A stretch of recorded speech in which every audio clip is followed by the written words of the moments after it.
Bom, 9 horas da manhã, uma sequência de tiros pôde ser ouvida e seguida da comemoração dos policiais. Um atirador de elite posicionado em cima de um carro do Corpo de Bombeiros fez o gesto positivo para os repórteres e curiosos que estavam ali no local.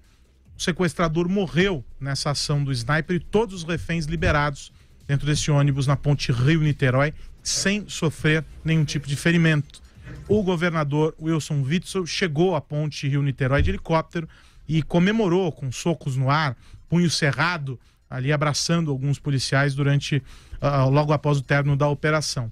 Depois desses cumprimentos, ele concedeu entrevista dizendo que a solução não foi a ideal, mas a decisão de atirar no sequestrador era a única possível para salvar os reféns. Pelo Twitter, o presidente Jair Bolsonaro escreveu que hoje não chora a família de um inocente. Começo com você, Vera.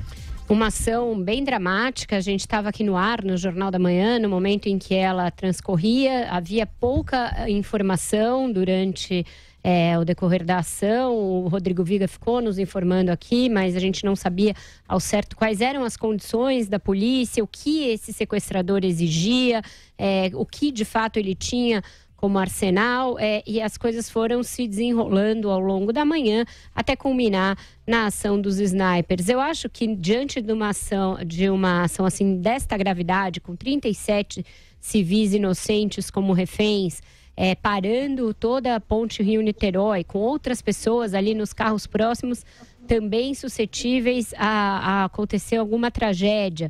A ação de snipers é justificável nesse caso, e inclusive a ação letal, ela é uma das alternativas à disposição das forças de segurança a bater o criminoso e não deixar margem para que ele reaja, para que ele faça algum dos reféns vítima também. Então, eu acho que neste caso, uma medida extrema, como um tiro de precisão para abater um agressor, aí algo justificável do ponto de vista da literatura, da experiência das forças de segurança com um tipo de situação como esta.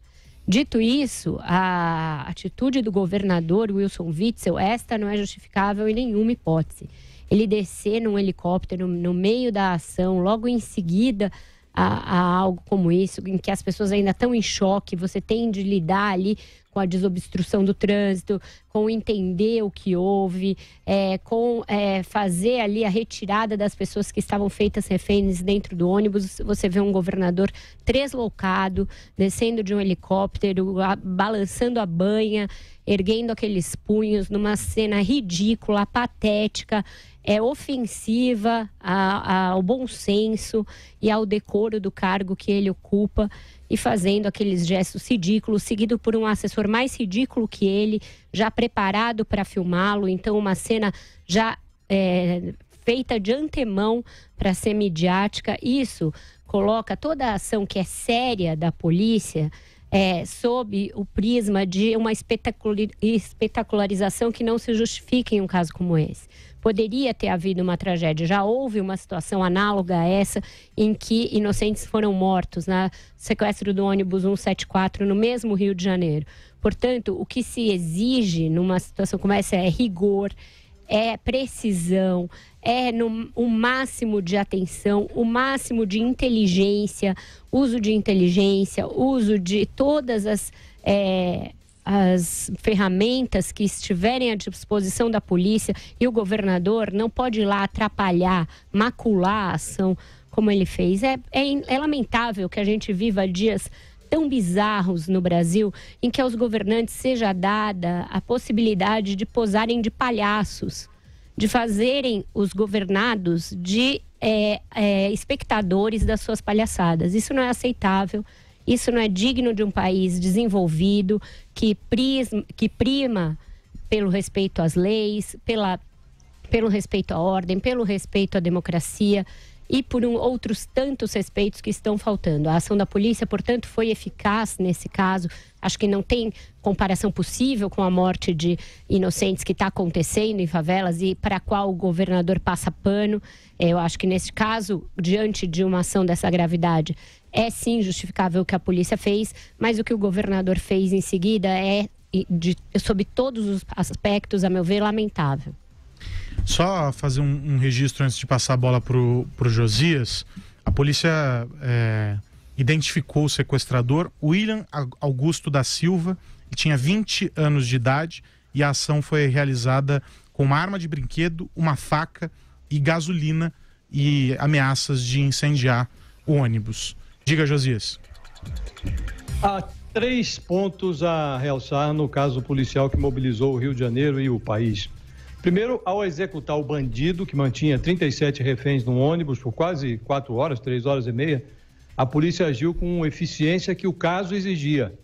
Então, nenhum reparo a fazer em relação à atuação da polícia. Segundo, ao descer de helicóptero no local da encrenca, erguer os punhos, saltar, celebrar a ação policial como um gol, o governador Wilson Witzel potencializou a sensação de que ele sofre de uma espécie de neobonapartismo narcísico. E o terceiro ponto é que a polícia não é boa ferramenta de marketing político.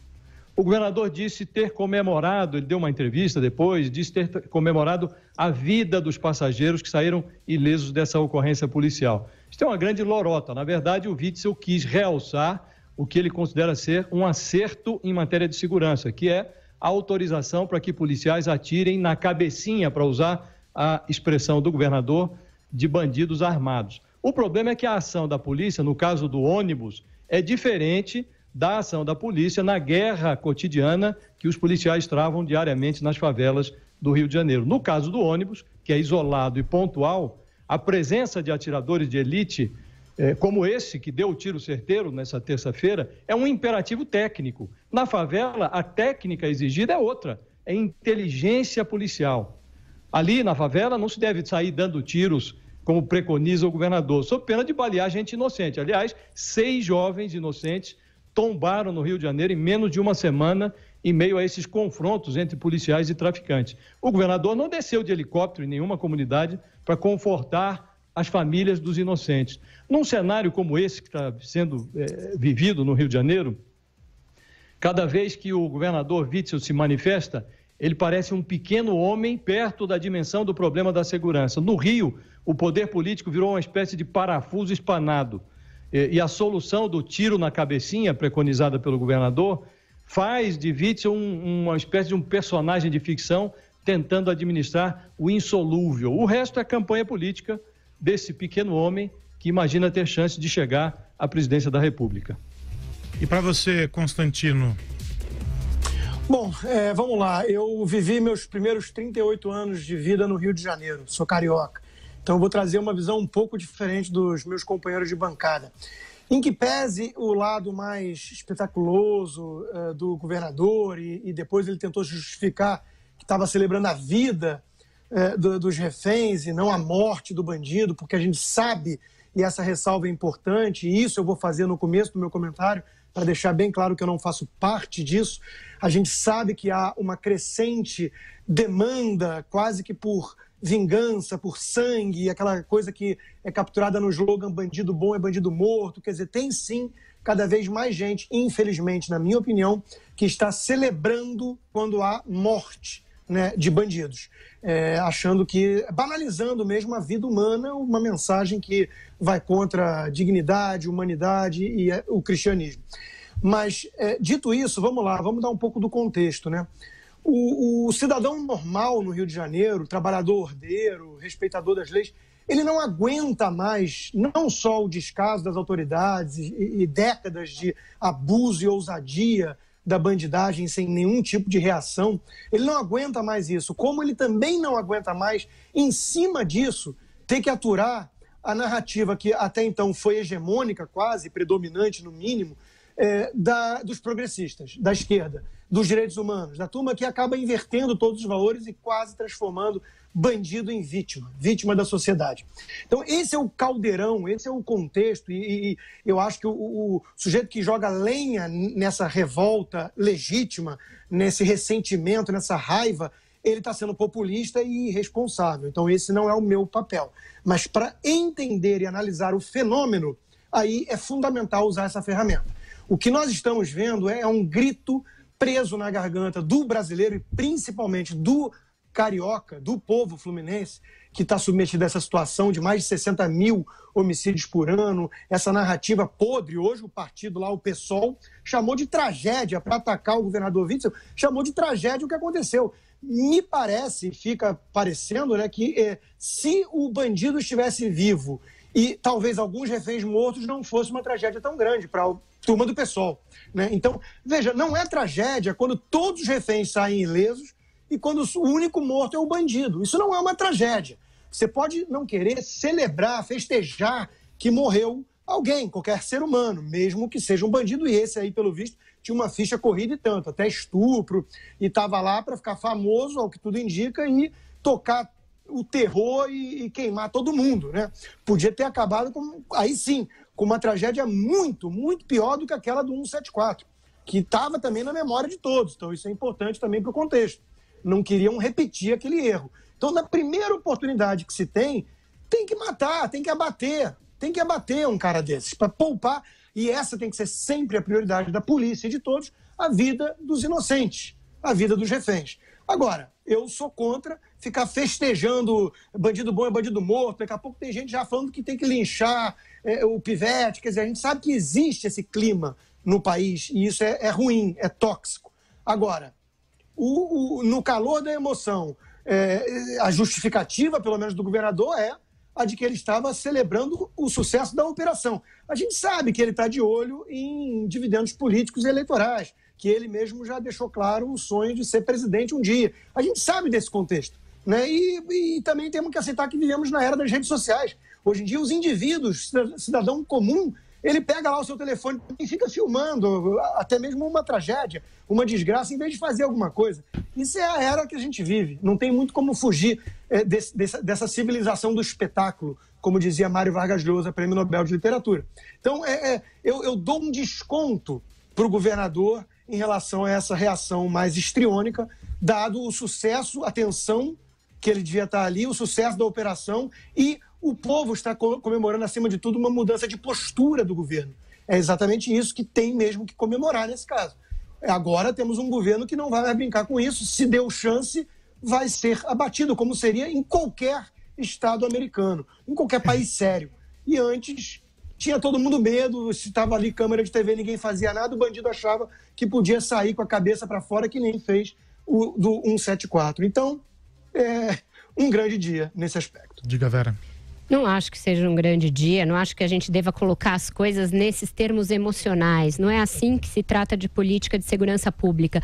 O Rodrigo começou o comentário dele dizendo que iria discordar de mim e do Josias, e aí veio com o velho coisa da narrativa da esquerda, do PSOL, sendo que nem eu nem o Josias chegamos nem perto de defender algo como isso, nem que mas tinha eu não que disse atirar isso, na velho. pele. Eu tô falando do povo carioca submetido a esse tipo de narrativa. Pois é, mas o povo carioca está submetido a esse tipo de narrativa, só que o PSOL não governava o Rio de Janeiro, era governado pelo Sérgio Cabral, que já tinha uma política de segurança, a do Beltrame, próxima dessa de hoje. Não era uma política do PSOL, era uma política, sim, de opressão e de combate a essas coisas. A política ali, inclusive festejada, das UPPs, etc, e que depois ruiu. Então, uma coisa, a gente não deve usar um extremo para justificar o outro, porque isso nos leva a esse estado de miséria absoluta que a gente está hoje. Não é porque o PSOL fala um bando de asneira que a gente tem de ser condescendente e passar pano com um governador, esse sim eleito, esse sim in charge, esse sim responsável pelas forças de segurança, que desce como um pateta numa cena em que acabou de haver uma morte, com os punhos cerrados e celebrando sabe-se lá o quê. Porque isso nos leva a um lugar ruim, isso nos leva a um terreno da desinformação. O PSOL fala um monte de bobagens há muito tempo e é por isso que nenhum de nós aqui nunca votou no PSOL, nunca endossou aquele bando de bobagens que eles falam, e essa nunca foi, inclusive, a política vigente de segurança pública, nem no país e muito menos no Rio de Janeiro, onde a esquerda passou longe dos últimos anos, desde Sérgio Cabral, pelo menos. A esquerda no Rio de Janeiro tem muita influência na narrativa. Tá? Mas narrativa não enche barriga de ninguém, Rodrigo. Mas narrativa não é fato. O fato de hoje é... Mas o contexto, o ambiente em que as pessoas estão sendo... Mas o ambiente nos leva a um lugar de desinformação. O PP não foi uma política de confronto. A UPP foi uma política de espanta bandido. Confronto está tendo agora e por isso que vai ter mais morte. Claro, o que a imprensa faz? A imprensa dá destaque para as mortes dos policiais. Claro, você está numa espécie de guerra subindo favela depois de anos e anos de blindagem das fortalezas do crime, que começaram com Brizola, claro que vai ter mais morte. É inevitável. Rodrigo, sabe qual é a alternativa? A alternativa é nada a fazer. Esse negócio de narrativa, Rodrigo, só interessa a nós outros jornalistas, viu? Na verdade, o que eu acho é que o sujeito que está morando nas comunidades, nas favelas do Rio de Janeiro, ele quer eficiência policial. Ele quer que a polícia combata o bandido sem matar o filho dele, sem matar a mulher que vai comprar o pão, sem matar uma mãe que ia para a igreja com o filho no colo, como ocorreu na semana passada. Isso aqui é a sociedade do Rio de Janeiro. Deixa ele terminar, Rodrigo. Vamos deixar ele terminar. Não quero saber de PSOL, de nada disso. E eu, francamente, acredito que não será dando tiro na cabecinha que pode sair da cabecinha do bandido e entrar na cabecinha da grávida que está indo para a igreja ou da mãe que está carregando o filho no colo. Não será com essa política que o Witzel vai resolver o problema. Ele vai resolver o problema se ele fizer uma tática de inteligência, se ele utilizar a inteligência a serviço do asfixiamento econômico das quadrilhas, se fizer incursões bem planejadas na favela, baseada na inteligência, com informação, vai no lugar certo, sem colocar em risco a vida de ninguém. Isso é que eu acho que a população do Rio de Janeiro quer.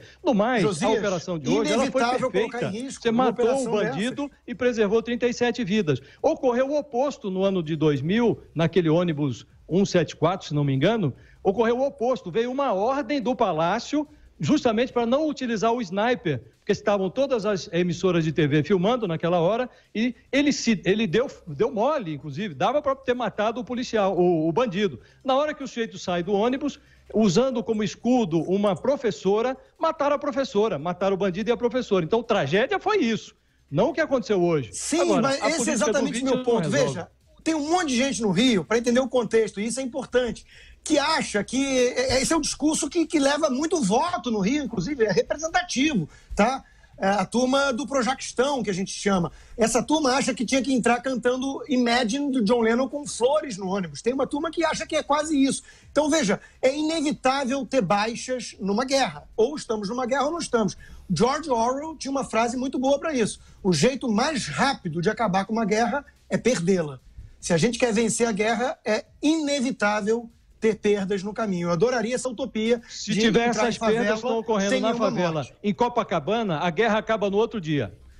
Em Ipanema, a guerra acaba no outro dia. Enquanto estão morrendo os inocentes na favela, a gente pode dizer... Mas é um contexto totalmente diferente. Você chega numa área... Eu quero ver a vítima em Ipanema, em Copacabana, no Leblon. Aí eu quero ver. É óbvio que é diferente o Leblon da favela. A favela é um ambiente dominado pelo tráfico, com um morro cheio de trincheira, onde você chega sob tiros. É óbvio que é diferente. Mas esse tráfico que começa na favela, ele termina no Leblon. O grande nariz que cheira a cocaína não está na favela. Ele está na zona sul do Rio de Janeiro. Por que a polícia não vai lá com base na inteligência? Por que não pega o bandidaço que está morando fora da favela? Por que tem que matar gente inocente na favela? Aí é que está. Isso aí já é um recado para os artistas amigos da turma do PSOL. Ai, não só, Rodrigo. Tem um monte de gente no mercado financeiro que vota no Bolsonaro e cheira cocaína. Vamos parar com esses clichês, porque eles são redutores. A gente não vai a lugar nenhum com eles. Não é possível que a gente fique aqui reproduzindo clichê de rede social. Vera, não tem ninguém no mercado mercado financeiro de direita que cheira cocaína. Muito dos bolsonaristas, eu não acho que seja clichê. Infelizmente, é uma realidade. Claro que são várias realidades. E a gente aqui, fundamentalmente, está concordando que a ação de hoje foi acertada. Que dentro das condições que os snipers tinham... um pouco do contexto para justificar a euforia, digamos assim, não só do governador, como de muita gente. Se o governador sente euforia diante de uma situação dessa, ele tem de tomar um ansiolítico. Me desculpa, não cabe a um governador ter euforia diante de uma situação como essa, cabe a ele comandar e governar.